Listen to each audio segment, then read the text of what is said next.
Hi everyone, welcome to another video of Math with CC. In today's video, we're going to look at Pythagoras Theorem. Our objectives are calculate the length of the hypotenuse of a right triangle using Pythagoras Theorem and calculate the length of the short sides of a right triangle also using Pythagoras Theorem. First, let us look at a right triangle. We know that the longest side of a right triangle is known as the hypotenuse. And opposite to the hypotenuse is our right angle.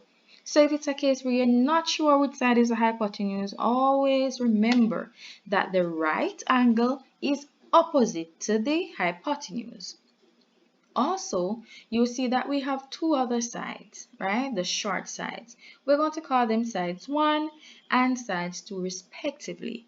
Now, persons may say leg 1 or leg 2, which is the exact same thing. So don't be alarmed. Same thing. No, Pythagoras theorem states that for any right triangle, if we draw squares on the sides, and as you can see in this case, we have on the short side, we have a square in green and a square that is in pink. Now, on the hypotenuse, we have a square which is in blue. Now, as you can see, the area of the square that is in green plus the area of the square that is in pink, if we should add them, we should get the square that is drawn on the hypotenuse. So you'd see that we have 9 for the area that is in green, and for the area in pink, we have 16. So if we should add it, 9 plus 16 give us 25, which is the square that is on the hypotenuse. So in other words, 8 squared, which is a hypotenuse, is equal to r squared plus g squared, which are the two sides. For example, we have a right angle triangle, ABC, and we're going to find the length of the hypotenuse. In this case, I'm going to name the hypotenuse as B. Alright, since it's facing capital B here. Alright, we have the legs, which is 6 centimeters and 8 centimeters. So it's always the hypotenuse squared is equal to the legs, the other two legs, which is going to be A squared plus C squared. Alright, so in this case, we know we're trying to find the length of the hypotenuse, which is B. So it's going to be B squared equal to A squared. So we're going to let our 6 centimeter be our A. So it's going to be 6 squared plus 8 squared, which is going to be B squared equal to 36 plus 64. Alright, so B squared is equal to 100. Now, remember we want to find B, not B squared. So we need to get rid of this square. So we have to do the inverse, which is to find the square root. Now, the square root will cancel the square. But since we square root this side, we have to do it to the other side because we need it to be balanced. So, only thing that is left here is B equal to root of 100 is 10. And the unit is centimeters, so it would have been 10 centimeters. So, the length of the hypotenuse, which is B in this case, is going to be 10 centimeters. And that's it. Now, in this example, we're trying to find one of the short side. So in this part, you can see that we already have the length of the hypotenuse. We have one leg and we have another leg that is missing. So I'm going to name this side P, since it's opposite to angle P. Alright, we're still going to use the same formula, which is C squared is equal to A squared plus B squared, where we know that C squared is normally the hypotenuse, right? And A squared is one of the short side and B squared is the other short side. Now in this case, our hypotenuse is actually 5 centimeters. So it's going to be 5 squared equal, and remember A squared can be any side, right? So I'm going to name A squared 4 plus B squared is going to be just P, because remember we don't know the length, so we use a variable to represent that. Alright, so it's going to be P squared. So 5 squared, we know it to be 25, equal to 4 squared, which is 16, plus P squared. Alright, now as you can see, we want P on its own, so we need to get rid of this 16.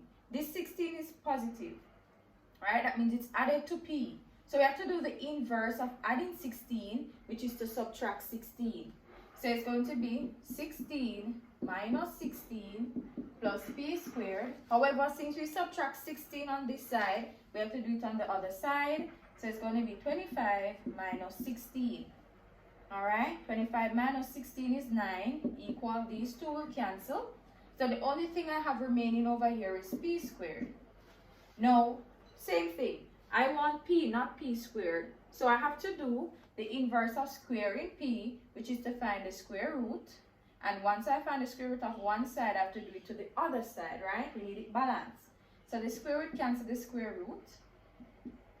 So all I have remaining is p. And the square root of 9 is 3. So p is equal to 3 centimeters. Alright, in this example, we have two triangles that are formed together to form one big triangle, right? The instruction says calculate the length of BD and AC. What I did was to go ahead and separate the triangle. So what I have over here is triangle ABD, and on triangle ABD we have the hypotenuse and one of the short side, and we're going to find the other side, which is BD. So let's go. First, we know we're going to use c squared equal a squared plus b squared, right? In this case, c squared is 17, so it's going to be 17 all squared equal to a squared. I'm going to let a squared be our 15 squared plus b squared is just going to be this side, which I'm going to call a. So it's going to be a squared.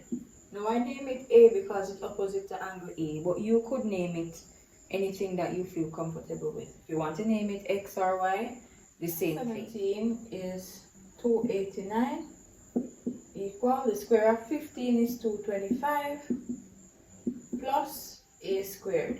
Now remember, we want a and not a squared, so we're going to subtract 225 from both sides. So it's going to be 289 minus 225 equal to 225 minus 225 plus a squared. So these two would cancel. So 289 minus 225 leaves 64 equal to a squared. And we have the square root both sides. So this cancel that. So the only thing I have here is a equal the root of 64 is 8. So a, which represents BD, is actually 8 centimeters. So I can replace the a now with 8 centimeters. Part B asks us to calculate the length of AC. So the length of AC. But in order for us to calculate it, we need to find the length of DC. So we have to calculate DC first to find the total length. Now we had calculated BD, which is 8 centimeters. So I'm just going to write 8 centimeters here. Alright. So now I'm going to calculate BC, DC, and I'm going to use B to represent this length here since it's opposite to angle B.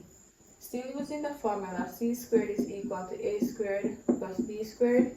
C squared would be 13 all squared equal to a squared. I'm going to let it be 8. So 8 all squared plus b squared. Alright. 13 squared is 169 equal to 64 plus b squared. So it's going to be 169 minus 64 equal to 64 minus 64 plus b squared. These two will go.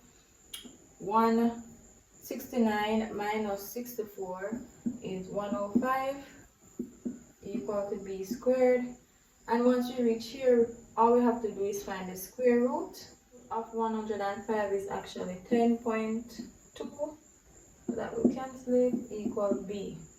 So b, which represents the length of DC, is actually 10.2. So AC would be the length of AD plus DC, which should have been 15 centimeters, plus 10.2 centimeters, which should give us 25.2 centimeters. So that would be the length of AC. And that's it.